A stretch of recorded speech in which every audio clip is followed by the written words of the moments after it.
Hay juegos que la prensa analizó durante unos días y condenó para siempre, pero los jugadores decidieron darles otra oportunidad. Algunos recibieron notas realmente dolorosas y otros fueron tratados como auténticos desastres. Sin embargo, con el paso del tiempo terminaron convirtiéndose en clásicos de culto. Por eso, hoy vamos a ver 10 juegos que la prensa destrozó, pero que los jugadores aprendieron a amar de verdad. Comenzamos con Soulstice, un hack and slash que fue castigado por sus problemas, pero que encontró una comunidad dispuesta a mirar más allá de ellos. Soulstice es uno de esos juegos que la prensa miró, vio todos sus efectos y prácticamente sentenció, pero que terminó encontrando una comunidad pequeña que lo defiende con muchísima pasión. El ejemplo más claro está en IGN, que le dio un 5 sobre 10. Una nota bastante dura para un juego que, pese a sus problemas, tiene ideas muy interesantes. ¿Y por qué fue tan mal valorado? Para empezar, por su cámara fija. Soulstice quiere recuperar el hack and slash de la vieja escuela, pero también recupera algunas de sus peores costumbres. Durante ciertos combates, la cámara se coloca donde quiere, oculta enemigos y provoca que recibas golpes que ni siquiera podías ver venir. No pierdes porque hayas jugado mal, sino porque el juego ha decidido enseñarte una pared. Tampoco ayudaron sus niveles excesivamente largos, sus escenarios repetitivos y una estructura que tarda demasiado en introducir novedades. La ciudad de Ilden tiene una ambientación oscura impresionante, pero después de varias horas recorriendo calles, ruinas y pasillos muy parecidos, el viaje puede hacerse bastante pesado. Su combate también divide muchísimo. Controlamos a Braid mientras utilizamos las habilidades de Lute para activar campos de diferentes colores. La idea tiene profundidad, pero obliga a cambiar constantemente de campo, arma y objetivo. Cuando todo funciona, encadenas ataques y destrozas enemigos con muchísimo estilo. Y cuando no, parece que estás intentando tocar el piano mientras alguien te lanza una silla. Pero precisamente su combate es la razón por la que muchos jugadores terminaron enamorándose de Soulstice. Se nota muchísimo la influencia de Devil May Cry, Bayonetta y el antiguo God of War. Hay numerosas armas, combos, mejoras, contraataques y mecánicas que recompensan a quien realmente dedica tiempo a dominarlas. Además, su estética inspirada en Berserk y Claymore, la relación entre Braid y Lute y sus espectaculares diseños le dan una personalidad que muchos juegos más caros no tienen. No es perfecto ni mucho menos, pero tampoco es ese desastre que sugiere el 5 de IGN. Y si Soulstice demostró que una jugabilidad imperfecta puede esconder muchísimo potencial, Drakengard 3 llevó esa idea todavía más lejos. Drakengard 3 fue recibido con bastante dureza por la prensa. En IGN se llevó un doloroso 4,8 sobre 10. Viendo únicamente esa nota, cualquiera pensaría que estamos ante un desastre imposible de recomendar, y técnicamente casi lo era, pero también terminó convirtiéndose en una auténtica joya de culto. El problema más evidente estaba en su rendimiento. Drakengard 3 funcionaba fatal en PlayStation 3, con caídas de imágenes constantes, cortes de pantalla, tiempos de carga y batallas que parecían desarrollarse a cámara lenta. En cuanto aparecían demasiados enemigos, la consola empezaba a pedir auxilio. A eso se sumaba una cámara errática, escenarios bastante vacíos, texturas anticuadas y un diseño visual que por momentos parecía pertenecer a la generación anterior. Su jugabilidad tampoco ayudaba demasiado. El combate terrestre era entretenido pero repetitivo, mientras que las secciones sobre el dragón resultaban torpes y poco precisas. Y después estaba su famoso jefe final, una batalla musical tan brutalmente difícil y confusa que llevó a muchos jugadores al límite de la paciencia. No parecía un combate final, sino una prueba diseñada personalmente para hacerte sufrir. Entonces, ¿por qué tantos jugadores lo aman? Porque debajo de todos esos problemas se esconde uno de los juegos más personales, extraños y valientes de Yoko Taro. Drakengard 3 no intenta caerle bien a todo el mundo. Su historia es violenta, incómoda, absurda y sorprendentemente emotiva. Zero es una protagonista agresiva y aparentemente despiadada, pero cuanto más descubres sobre ella y sus hermanas, más cambia completamente tu percepción del viaje. También destaca su humor negrísimo, unos diálogos completamente imprevisibles y una banda sonora espectacular compuesta por Keiichi Okabe, quien posteriormente alcanzaría todavía más reconocimiento con Nier Automata. Precisamente esa mezcla de acción, personajes extravagantes y decisiones completamente alocadas también define perfectamente a Lollipop Chainsaw.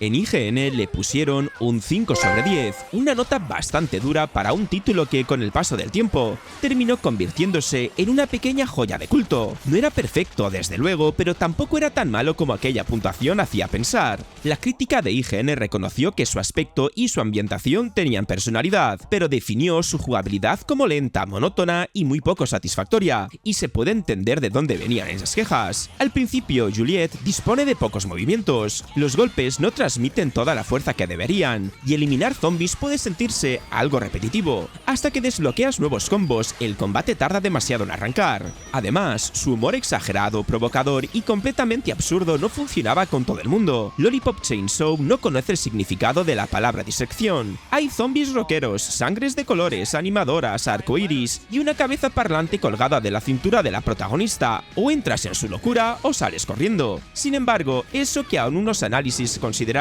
una debilidad fue exactamente lo que enamoró a muchos jugadores. Lollipop Chainsaw tiene una personalidad desbordante. Juliet Starling no es una protagonista seria y atormentada, sino una animadora increíblemente alegre que destruye zombies con una motosierra mientras habla de su familia, su novio y sus problemas cotidianos. Además, el juego fue dirigido por Gyochi Suda, conocido como Suda51, y contó con James Gunn como guionista. Esa combinación explica su humor irreverente, sus personajes extravagantes y esa sensación de estar jugando a una película de serie B que jamás intenta comportarse con normalidad, y cuando desbloqueas más habilidades el combate también mejora bastante. Encadenar ataques, decapitar varios zombies simultáneamente y llenar la pantalla de monedas, estrellas y arcoiris resulta sorprendentemente adictivo. Pero dejamos atrás las motosierras, las animadoras y los zombies para entrar en una aventura mucho más inocente por fuera, aunque sorprendentemente emotiva por dentro. Es el turno de Pokémon Mundo Misterioso Exploradores del Cielo. Este juego protagonizó una de las mayores diferencias entre prensa y jugadores que hemos visto dentro de la saga. IGN le dio un incomprensible 4,9 sobre 10, mientras que Metacritic obtuvo solamente un 54 sobre 100. Sin embargo, los usuarios de esa misma página lo puntúan con un espectacular 9 sobre 10. Más que una diferencia de opiniones, parece que críticos y jugadores probaron títulos completamente distintos. La prensa castigó principalmente su jugabilidad repetitiva. Gran parte de la aventura consiste en entrar en mazmorras generadas aleatoriamente, avanzar casilla por casilla, recoger objetos y combatir Pokémon mediante turnos. Si caes derrotado, puedes perder parte del inventario y tener que repetir bastante recorrido. Para alguien que no conecte con ese sistema, las mazmorras pueden convertirse rápidamente en una sucesión interminable de pasillos muy parecidos.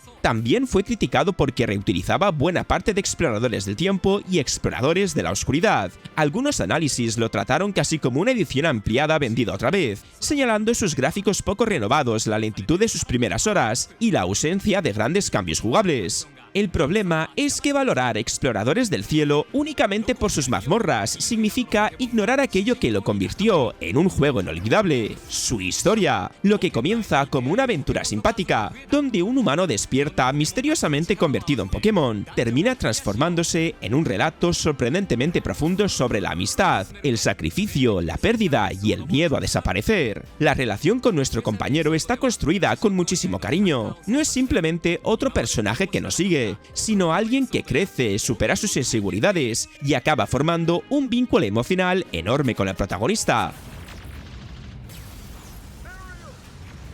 Después de una aventura capaz de romperte el corazón con pequeños Pokémon, cambiamos completamente de ambiente y viajamos hasta un futuro dominado por máquinas asesinas. Pasamos a Terminator Resistance. Terminator Resistance fue prácticamente enviado a la trituradora por la prensa. IGN le dio un durísimo 4 sobre 10, criticando su combate, su IA y una estructura que parecía anticuada incluso en 2019. En Metacritic llegó con un 47 sobre 100. Sin embargo, muchos jugadores, especialmente los seguidores de Terminator, acabaron recibiéndolo como la auténtica tercera película que nunca tuvieron. Y es que las críticas no aparecieron de la nada. Como shooter, Terminator Resistance es bastante limitado. Las armas no tienen demasiado impacto, los enemigos humanos son poco inteligentes, y las misiones secundarias siguen estructuras muy básicas. En ocasiones parece un Fallout de presupuesto reducido, con zonas pequeñas, diálogos rígidos y animaciones faciales capaces de transformar cualquier conversación en una reunión de maniquís. Tampoco ayudaban sus gráficos, claramente alejados de los grandes lanzamientos de aquella generación. Los escenarios estaban bastante vacíos, algunos personajes parecían inexpresivos, y las mecánicas de sigilo podían explotarse con facilidad. Pero aquí aparece la enorme diferencia entre analizarlo únicamente como videojuego y disfrutarlo como fan de Terminator. Resistance entiende perfectamente que hacía especiales a las dos primeras películas. Recuperar la guerra del futuro, los T-800 caminando entre ruinas, los haces de plasma cruzando la oscuridad y la inolvidable música de Brad Fiedel. No utiliza la licencia como simple decoración, sino que construye toda su aventura respetando el material original. Además, consigue algo importantísimo: hace que los Terminators vuelvan a dar miedo. Durante las primeras horas, encontrarte con un T-800 significa esconderte y buscar otra ruta, porque enfrentarte directamente a él puede terminar muy mal. Después, cuando consigues armas de plasma, la sensación de pasar de superviviente indefenso a miembro de la resistencia resulta muy satisfactoria. La historia también conecta cuidadosamente con las pelis, permite tomar decisiones y ofrece varios desenlaces para sus personajes. Incluso explica determinados elementos que aparecen en el clásico de 1984 sin romper su continuidad.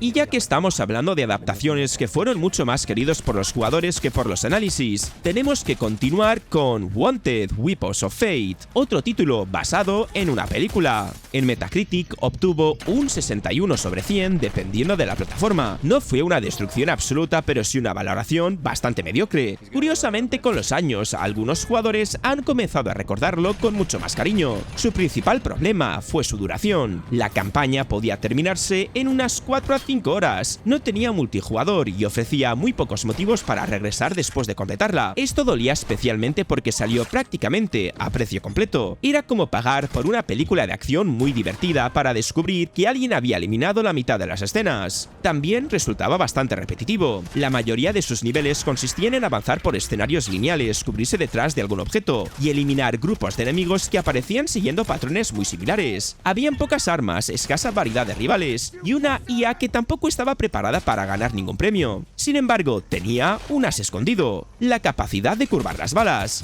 Manteniendo pulsado un botón, podías modificar la trayectoria del disparo y alcanzar enemigos escondidos detrás de una cobertura. Era completamente exagerado, poco realista y tremendamente satisfactorio. Vamos, exactamente lo que uno esperaba de un videojuego basado en Wanted. Además, permitía desplazarte rápidamente entre coberturas, ralentizar el tiempo y encadenar eliminaciones con muchísimo estilo. Puede que su sistema no tuviera demasiada profundidad, pero transmitía perfectamente la fantasía de convertirte en uno de los asesinos de la propia película. La historia continuaba los acontecimientos del largometraje y profundizaba en el pasado de Wesley y sus padres. Para los aficionados, aquello aportaba cierto valor a una campaña muy corta.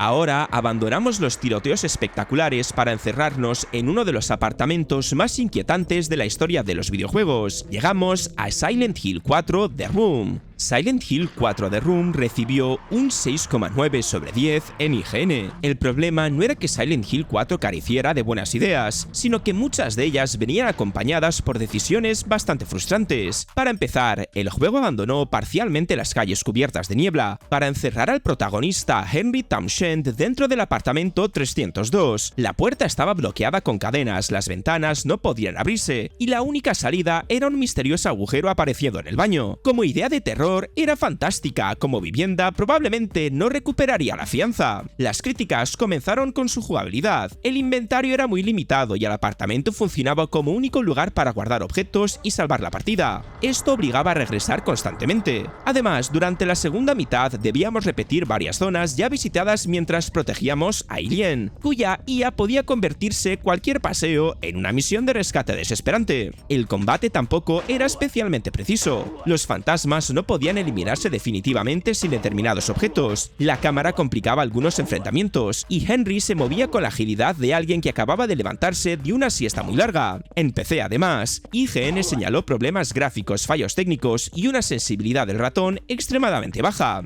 Entonces, ¿por qué tantos jugadores lo aman actualmente? Porque pocas entregas de Silent Hill tienen una identidad tan marcada. El apartamento comienza siendo el único lugar seguro, pero lentamente se llena de apariciones y deja de protegerte. convierte. Esa transformación consigue que el jugador pierda su refugio y se sienta completamente atrapado. También tenemos a Walter Sullivan, uno de los antagonistas más inquietantes de toda la franquicia. Una historia cargada de asesinatos rituales y criaturas difíciles de olvidar, todo acompañado por una banda sonora extraordinaria de Akira Yamaoka. Sin embargo, si aquel apartamento conseguía que el jugador se sintiera atrapado e indefenso, Rain World convierte esa vulnerabilidad en el centro de toda su experiencia. Rain World fue recibido con una frialdad sorprendente cuando apareció en 2017. IGN le dio un 6,3 sobre 10, mientras que la versión de PlayStation 4 se quedó en apenas un 59 sobre 100 en Metacritic. En cambio, los jugadores le dieron un 8,4, demostrando que el tiempo terminó siendo mucho más amable con este pequeño gato babosa. El motivo de aquellas notas es fácil de entender. Rain World puede ser desesperante. El juego no te explica prácticamente nada. Te suelta en un ecosistema hostil, te señala vagamente una dirección y espera que descubras por tu cuenta cómo alimentarte, moverte y sobrevivir. No hay un tutorial tradicional, habilidades que te conviertan en una máquina imparable, ni enemigos colocados cuidadosamente para que puedas vencerlos. Aquí eres comida. Los depredadores aparecen de manera imprevisible, pueden atraparte en segundos y no respetan ninguna fantasía de poder. Imagínate recorrer una zona durante media hora, conseguir suficiente alimento y morir a pocos metros del refugio porque un lagarto cayó del techo. Ahora imagina repetirlo varias veces. Así se entiende perfectamente la frustración de muchos análisis. También estaba el sistema de hibernación. Para guardar la partida debías comer lo suficiente y alcanzar un refugio antes de que llegara la lluvia mortal, y si fracasabas perdías progreso y descendía tu nivel de karma necesario para atravesar determinadas puertas. Entonces, ¿por qué terminó siendo tan amado? Porque Rain World no funciona como un plataformas convencional, sino como un auténtico ecosistema. Sus criaturas no están esperando al jugador, cazan, huyen, pelean y se relacionan entre ellas. A veces sobrevives gracias a que dos depredadores comienzan a atacarse, otras veces eres tú quien aparece justo en el medio del menú. Cuando comprendes sus movimientos, objetos y especies, el mundo deja de parecer injusto y empieza a sentirse fascinante. Cada expedición genera historias espontáneas que ningún guión podría reproducir. Su animación, su dirección artística y las ruinas de una civilización desaparecida crean además una atmósfera preciosa y melancólica. Y después de tanta desesperación y supervivencia, llega el momento de acelerar el ritmo, agarrar una espada y acompañar a Sonic en una de sus aventuras más extrañas. Y el siguiente juego es Sonic y el Caballero Negro.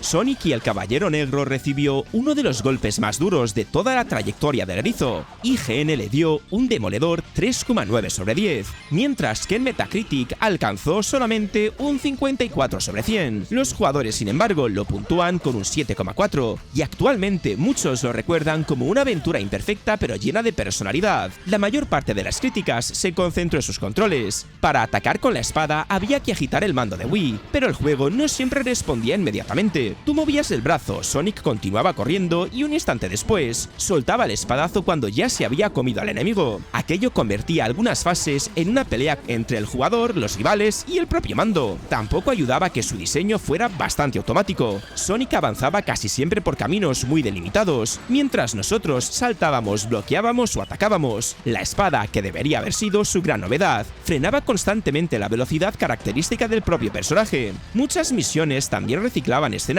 y proponían objetivos muy poco emocionantes, como derrotar enemigos concretos o llegar al final sin recibir demasiados golpes. Entonces, ¿por qué tantos seguidores lo siguen amando? Para empezar, porque su presentación es fantástica. Trasladar a Sonic al mundo del Rey Arturo parecía una idea completamente disparatada, pero el juego aprovecha el concepto con escenarios preciosos y versiones medievales de personajes conocidos. Shadow se convierte en Lancelot, Knuckles en Gawain y Blaze en Percival. Su historia también sorprendió bastante. Sonic aparece como un héroe optimista, directo y dispuesto a ayudar, pero no como alguien ingenuo. El juego habla sobre la muerte, el paso del tiempo y la importancia de disfrutar una vida precisamente, porque no puede durar para siempre. Su desenlace consigue dar sentido a toda la aventura y ofrece una de las mejores representaciones de Sonic como personaje.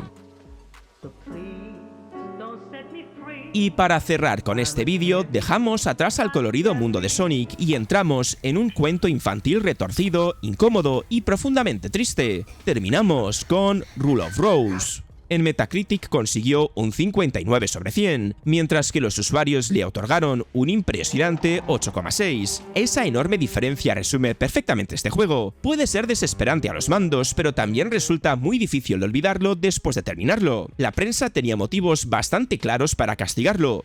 Su sistema de combate es, siendo generosos, muy poco agradable. Jennifer ataca con movimientos lentos, tiene un alcance ridículo y parece completamente incapaz de defenderse. Enfrentarte a varios enemigos puede convertirse rápidamente en una colección de golpes, caídas y quejas dirigidas al televisor. Los escenarios obligan a retroceder constantemente y algunos objetivos son demasiado confusos. Gran parte de la exploración depende de Brown, el perro de Jennifer, que puede seguir el olor de diferentes objetos. La idea es interesante, pero verlo caminar lentamente mientras intentas descubrir a dónde quiere llevarte no siempre es la experiencia más emocionante del mundo. ¿Y por qué los jugadores lo aman? Porque Rule of Rose consigue algo que muy pocos juegos de terror se atreven a intentar. Su miedo no nace principalmente de monstruos o sustos repentinos, sino de la crueldad infantil, el rechazo, los recuerdos deformados y el trauma. Jennifer queda atrapada dentro de una sociedad dirigida por niñas, con reglas absurdas y una jerarquía diseñada para humillar a quienes se encuentran debajo. Su historia no se explica directamente, está construida mediante cuentos, símbolos y recuerdos fragmentados que el jugador debe interpretar. Cuando finalmente entiendes qué ocurrió realmente, muchas escenas adquieren un significado muchísimo más triste e inquietante.